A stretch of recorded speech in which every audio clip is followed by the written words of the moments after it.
Hello students, Kumar study circle में आप सबका स्वागत है। हॉस्टल अधीक्षक के पेपर को आगे बढ़ाते हुए आज के वीडियो का हमारा टॉपिक है निर्देशन एवं परामर्श। निर्देशन एवं परामर्श को मैं ऑब्जेक्टिव देने से पहले थोड़ा सा थ्योरी देना जरूरी समझा, क्योंकि थ्योरी जब तक आप समझ नहीं पाएंगे निर्देशन क्या है, परामर्श क्या है, तो ऑब्जेक्टिव क्वेश्चन को सॉल्व करने में आपको कठिनाई होगी।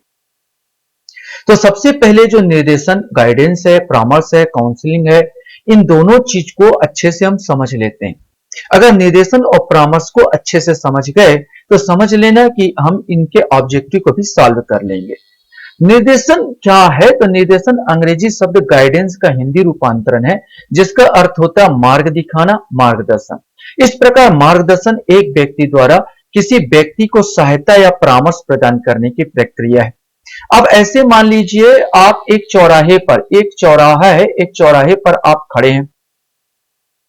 आपको मालूम है कि आपको जाना तो कहीं है, आप चलना जानते हैं, आपको चलना आता है, केवल जानते हैं, लेकिन आपको गंतव्य दिशा में जाना जरूर है।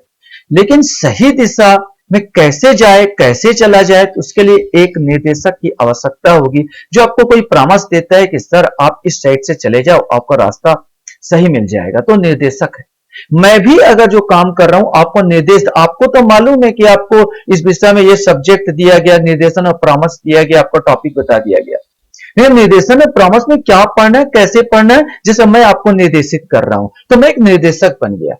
तो निर्देशन और परामर्श में पहले हम निर्देशन को समझते हैं, फिर परामर्श को समझ जाते हैं। जैसे आप सिंपल सा आप समझ जाते हैं, आप एक चीज समझ लीजिए और अच्छे समझ जाएंगे कि अगर आपको किसी एग्जाम को फाइट करना है, किसी एग्जाम को फाइट करना, निकालना है और आपको सहायता की जरूरत है, तो आप निर्देशक के पास जाते हैं। माने जो आपके टीचर होते हैं, वो टीचर आपको निर्देशित करते हैं, यहां पर वो केवल आपको दिशा प्रदान करते हैं।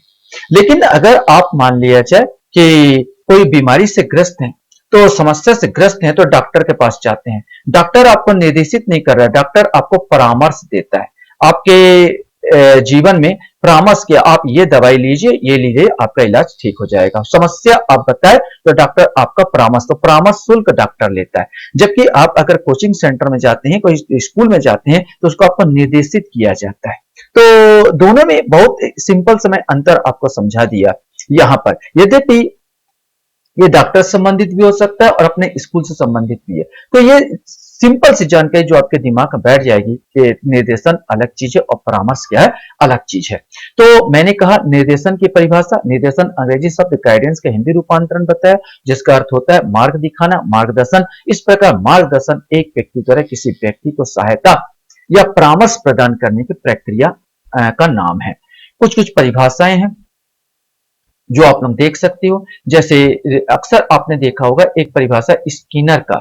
स्किनर कहता है नवयुवकों को स्व, अपने प्रति, दूसरे के प्रति और परिस्थितियों के प्रति समायोजन करने की प्रक्रिया मार्गदर्शन है या नियोजन है।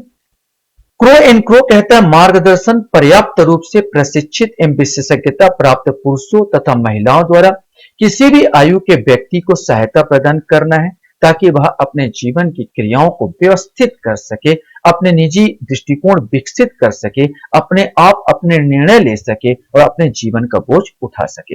इसकी विशेषता में अगर देखा जाए तो निर्देशन का परम उद्देश्य लक्ष्य प्राप्त करने की दिशा में गति करना है। निर्देशन एक शैक्षिक सतत माने हमेशा जारी रहता है, सुव्यवस्थित और क्रमबद्ध प्रक्रिया होता है, क्रम से चलता है। निर्देशन एक व्यक्ति द्वारा दूसरे व्यक्ति को दी जाने वाली ऐसी सहायता है जिसे एक व्यक्ति प्राप्त करना चाहता है और दूसरा व्यक्ति देने को तत्पर रहता है, तो हम उसे निर्देशन कहते हैं। निर्देशन का उद्देश्य अगर देख लिया जाए तो उद्देश्य क्या है, तो निर्देशन का प्रमुख उद्देश्य व्यक्ति का विकास करना है। और अन्य उद्देश्य में अगर इसका देख लिया जाए तो आएगा अपने व्यक्तित्व के सकारात्मक नकारात्मक पक्षों की समझ को विकसित करना, आत्मविवेचना और आत्मविज्ञता को बढ़ाना, व्यक्ति की अपनी आवश्यकताओं, क्षमताओं, रुचियों आदि विषय में समझ को विकसित करना। आप भी जब कोचिंग सेंटर में जाते हैं या किसी यूट्यूबर से सहायता लेते हैं या किसी का पढ़ते हैं, तो आपका रुचियां और क्षमताओं में विकास होता है। निर्देशन द्वारा तनाव मुक्त समाज बनाने का प्रयास करना, कि आपको तनाव मुक्त किया जाए, यह निर्देशन का प्रयास है। व्यक्ति को उचित व्यवसाय का चयन करने में सहायता प्रदान करता है और व्यक्तियों को विभिन्न स्वास्थ्य संबंधी, पारिवारिक, सामाजिक, शैक्षिक समस्याओं को सुलझाने में भी यह सहायता प्रदान करता है। अगर निर्देशन की आवश्यकता क्यों पड़ती, इसका महत्व क्या है, अगर देखा जाए तो व्यक्तिगत जीवन में निर्देशन का महत्व व्यक्तिगत क्षमताओं में विकास होता है। हमको कोई निर्देशित कर देता है, जैसे आप खुद समझ सकते हो कि अगर आपको पता नहीं कि आपने ग्रेजुएट हो गए, आप 12वीं पढ़ लिए, आप ग्रेजुएशन हो गए, इसके बाद क्या? जब तक कोई निर्देशित नहीं करता अपने ढंग से करोगे तो हो सकता है कि समय बर्बाद हो जाए। आपको क्या पढ़ना है, आपको पर निर्देशित कोई ना करे और निर्देशन किसी से नहीं ले रहे हो तो हो सकता है आपका समय बर्बाद हो जाए। तो निर्देशक एक बहुत इंपॉर्टेंट व्यक्तिगत क्षमताओं का विकास करता है, पारिवारिक जीवन की आवश्यकताओं की पूर्ति कर देता है और किशोर अवस्था का सामना करने के लिए, किशोर अवस्था में बहुत सारे प्रॉब्लम्स आते हैं जिसको एक निर्देशित करके, शिक्षक बोला जाता है, माता पिता भी बहुत बड़े शिक्षक होते हैं, आपको निर्देशित करते हैं इस जीवन में और आप एक सही दृष्टिकोण में और सही व्यक्तित्व को धारण करते हैं। तो निर्देशन इसके लिए आवश्यक है। शिक्षा के क्षेत्र में अगर हम लोग बात कर लिया जाए तो शिक्षा के क्षेत्र में किस प्रकार ये काम करेगा, तो उपयुक्त विषय का चयन हेतु आप 10वीं पढ़ते हैं, 10वीं के बाद आपने देखा होगा कि आपको निर्देशित करते, भैया मैं आगे बढ़ना चाहता हूं, क्या विषय लेकर पढ़ूं। कक्षा कक्ष में व्यवहार के लिए आपके लिए इंपॉर्टेंट है, शैक्षिक उपलब्धि बढ़ाने हेतु आपका क्या ट्रिक अपनाऊं और कैसे पढ़ूं कि पास हो जाऊं, बहुत के दिमाग में यह आता है। तो सही निर्देशन आपको मिले तो आप पास हो सकते हैं।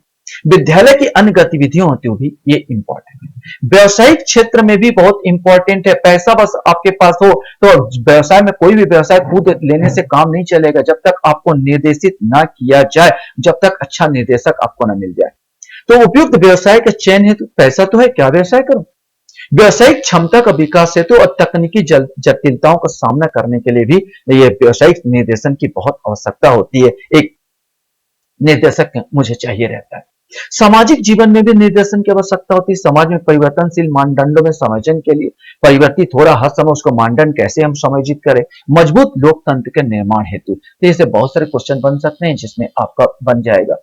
मार्गदर्शन या निर्देशन की तकनीक क्या होती है, या तो व्यक्तिगत होगी या सामूहिक होगी। अगर कोई व्यक्ति अकेले किसी को समझा रहा है, अकेले निर्देश कर रहा है तो व्यक्तिगत होगा। अगर कोई व्यक्ति किसी एक व्यक्ति से निर्देश प्राप्त कर रहा है तो व्यक्तिगत हो रहा। अगर वो व्यक्ति बहुत लोगों से निर्देश प्राप्त करे, एक व्यक्ति बहुतों को निर्देश दे रहा है, जैसे एक मास्टर कक्षा में बहुत छात्रों को वो निर्देशित करता है, तो सामूहिक निर्देशन हो गया।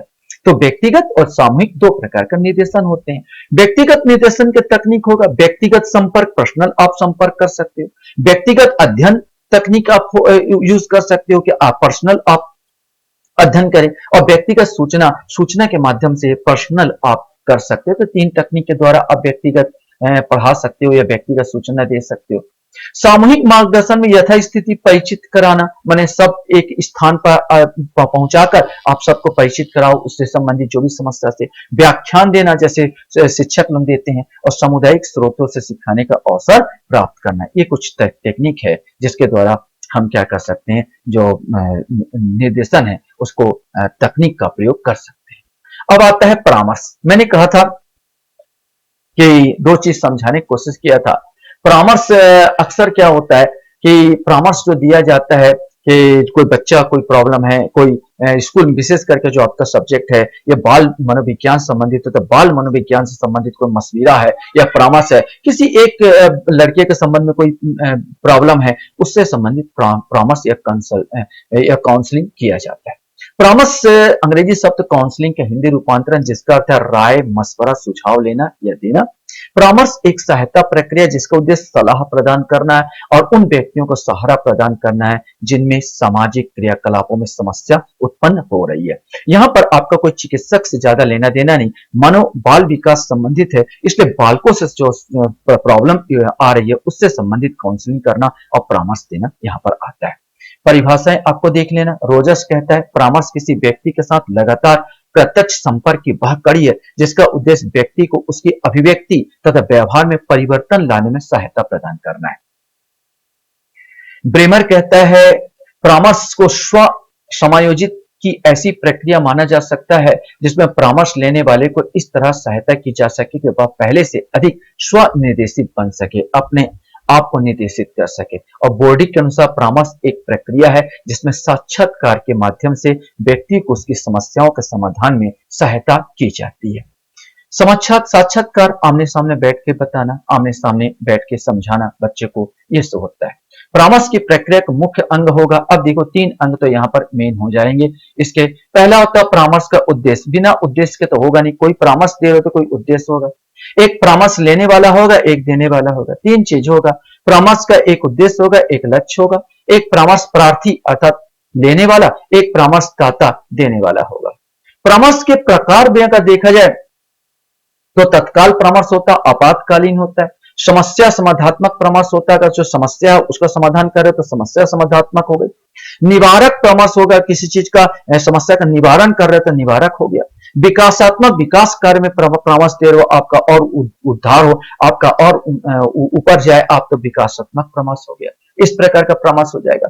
परामर्श के उपागम की अगर बात कर लिया जाए, टेक्निक की बात कर लिया जाए, तो परामर्श देने या लेने के उनके अपने ढंग या तरीके होते हैं, इन्हीं को परामर्श तकनीक या उपागम बोला जाता है। एक निर्देशात्मक परामर्श होता है, एक अनिर्देशात्मक परामर्श होता है, एक समन्वित परामर्श होता है। अगर आप निर्देशात्मक परामर्श मतलब आप किसी व्यक्ति को निर्देश दे रहे हो, ये काम करो, ये काम मत करो, ऐसा करो, सलाह दे रहे हो, तो निर्देशात्मक होगा। माने इस प्रकार के परामर्श में परामर्श द्वारा परामर्श लेने वालों को उनकी समस्याओं को सुलझाने तथा व्यवहार में सुधार लाने जैसी बातों को लेकर उसे क्या करना चाहिए, क्या नहीं, ऐसे निर्देश दिए जाते हैं। इस प्रकार का परामर्श पूरी तरह से परामर्शदाता केंद्रित होता, माने ये परामर्शदाता पर निर्भर करेगा जो परामर्श आपको दे रहा है। अनिर्देशात्मक परामर्श में ये डिपेंड करता, निर्देश नहीं दिया जाता। इस प्रकार परामर्श का उद्देश्य ऐसी परिस्थितियों का निर्माण तथा तकनीकियों का प्रयोग करना है जिसमें परामर्शदाता को अपनी राय चुनने, माने परामर्शदाता स्वतंत्र है, मैं आपकी बात मानूं या न मानूं, उस पर चलने तथा अपनी समस्याओं का निवारण में अधिक से अधिक आत्मनिर्भर प्राप्त हो सके। यहां इस प्रकार के परामर्श अब परामर्शदाता केंद्रित नहीं रहता, बल्कि परामर्शग्राहिता केंद्रित बन जाता है।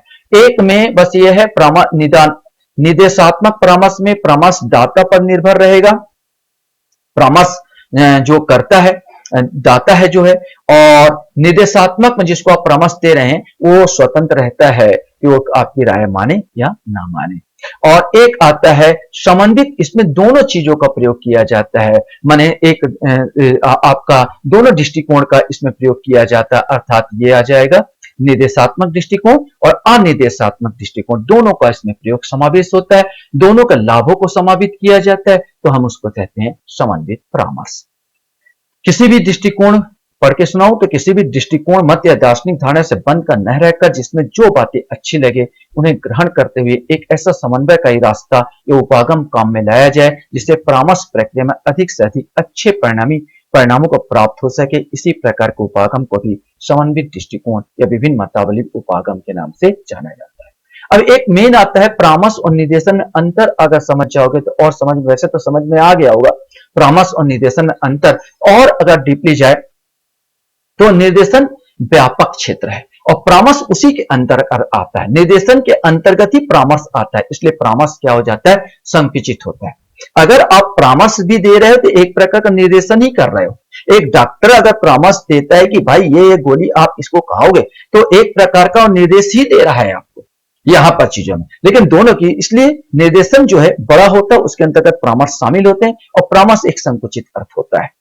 निर्देशक की आवश्यकता सभी व्यक्तियों को होती है और परामर्श की आवश्यकता केवल उन व्यक्तियों को होती है जिन्हें गंभीर शैक्षिक मनोवैज्ञानिक समस्याओं का सामना करना पड़ रहा है। यहां पर बच्चा अगर लड़ाई झगड़ा करता है या ये अलग थलग रहता है या वो रहता है, क्या बोलना चाहिए, हमेशा नीरस रहता है, तो मुझे एक परामर्श की आवश्यकता हो, उस बच्चे को परामर्श की आवश्यकता होगी। निर्देशन सबको, जो शिक्षक होता है निर्देश तो सबको देता है, सब बच्चों को निर्देश देता है कि ऐसा पढ़ना है, ये पढ़ना है, तो निर्देशक की आवश्यकता सबको है, लेकिन परामर्श को आवश्यकता सबको नहीं होती, जिसको एक गंभीर समस्या है उनको होती है। ये दो डिफरेंस आपको पता होना चाहिए। निर्देशन व्यक्तिगत सामूहिक रूप से दिया जा सकता है, निर्देश व्यक्तिगत भी होता है और सामूहिक भी हो सकता है, परामर्श मुख्य रूप से सामूहिक ही होते हैं, यहाँ पर दिया जाता है व्यक्तिगत भी, ये भी हो सकता है, ये अंतर, लेकिन मुख्य रूप से सामूहिक होते हैं, माने जो ऐसे प्रॉब्लम वाले बच्चे होते हैं उन सबको इस प्रकार का मैं आपको परामर्श दूंगा। यहाँ पर तो जिस प्रकार के बहुत सारे बच्चे मिल जाएंगे यहाँ पर, तो उन सबको सामूहिक रूप से परामर्श दिया जाएगा। निर्देशन समय, शक्ति और वित्तीय रूप से मितव्ययी है, मतलब इसमें कम पैसा लगता है, लेकिन परामर्श में अधिक समय लगता है। एक व्यक्ति को सिखाते सिखाते मैंने परामर्श देते वक्त खर्चीली प्रक्रिया हो जाती है। निर्देशकर्ता मुख्यतः शैक्षिक एवं व्यावसायिक समस्याओं से संबंधित होता है यहाँ पर, और परामर्शकर्ता मुख्यतः संवेगात्मक और समायोजनात्मक समस्याओं से संबंधित होते हैं। बच्चा जैसे बाल विकास संबंधित है, बच्चा नहीं आ रहा है स्कूल, तो उसमें परामर्श देना, माता पिता को परामर्श देना, बच्चे को परामर्श देना, और नहीं पढ़ पा रहा, नहीं जात दे रहा, तो इसमें एक जो समायोजन नहीं कर पाते, तो विशेष करके संवेगात्मक होते हैं और समायोजनात्मक होते हैं। और निर्देशन शैक्षिक और व्यावसायिक दोनों ही होते हैं। निर्देशनकर्ता प्राप्त निर्देशन का विषय वस्तु जानता है। अब मेरे को जो पढ़ाना है मैं जान रहा हूं, निर्देश दे रहा हूं, तो विषय वस्तु मैं जान रहा हूं, लेकिन परामर्शदाता पहले से जो कोई क्या परामर्श देगा, उसके पास जो परामर्श मांगो तो तभी ना देगा, तो परामर्शदाता पहले से परामर्श का विषय वस्तु नहीं जानता है। निर्देशन में साक्षात्कार अनिवार्य नहीं है। निर्देशन तो मैं यहां पर कहां आपसे साक्षात्कार कर रहा हूं, कहां मैं जानता हूं आप लोगों को, ना आप मेरे को जानते हैं, लेकिन मैं तो YouTube के माध्यम से निर्देश दे रहा हूं। लेकिन परामर्श में साक्षात्कार अनिवार्य है। आपसे मिलेगा व्यक्ति और आपसे मिलेगा, आपकी सब भावनाओं को समझेगा, आपको जानेगा, तब वो आपको अच्छा परामर्श दे सकता है। तो परामर्श में एक क्वेश्चन बनता है, परामर्श में साक्षात्कार अनिवार्य होता है। निर्देशन प्रदान करने के लिए परामर्शदाता और प्रार्थी में घनिष्ठता जरूरी नहीं है, लेकिन परामर्श प्रदान करने के लिए परामर्शदाता और प्रार्थी में घनिष्ठता जरूरी है, क्योंकि आप जिसको परामर्श दे रहे हो वो आपका घनिष्ठ होगा, तभी वो आपका परामर्श मानेगा, अन्यथा नहीं। तो निर्देशन थाईरूपेटिक अर्थात होता है चिकित्सकीय या उपचारार्थ नहीं है, लेकिन परामर्शदाता थाईरूपेटिक या थाईरूपेटिक बोला जाए तो हिंदी बोलूं तो चिकित्सीय या उपचारार्थ होता है यहाँ पर। तो दोनों में ये भी अंतर है, इसमें से भी क्वेश्चन बन सकता है। आशा करता हूं ये वीडियो भी आपको अच्छा लगा होगा, लेकिन फिर भी थोड़ा सा और बच गया है, मैं यहाँ पर छूट रहा था मेरा, इसको भी थोड़ा सा देख लेते हैं। परामर्श और निर्देशन में शिक्षक की भूमिका भी अगर आपसे पूछता तो ये भी देखना जरूरी है कि परामर्श और निर्देशन में शिक्षक भूमिका बहुत महत्वपूर्ण है। बालक को प्रत्येक स्थिति में निर्देशन की आवश्यकता होती है, और बालक के शैक्षिक विकास की जानकारी सबसे ज्यादा अध्यापक को होती है। अतः एक शिक्षक है जो अपने बालक को सबसे सही निर्देशन दे सकता है। अतः हम बोल सकते हैं कि परामर्श और निर्देशन में शिक्षक की अहम भूमिका है, बालक के विकास में सहायक है, बालकों को कमजोरियां तथा स्तर के अनुसार परामर्श और निर्देशन देने में सहायक है, बालकों को प्रोत्साहित करने में सहायक है, और बालकों को सही दिशा प्रदान करने में सहायक है।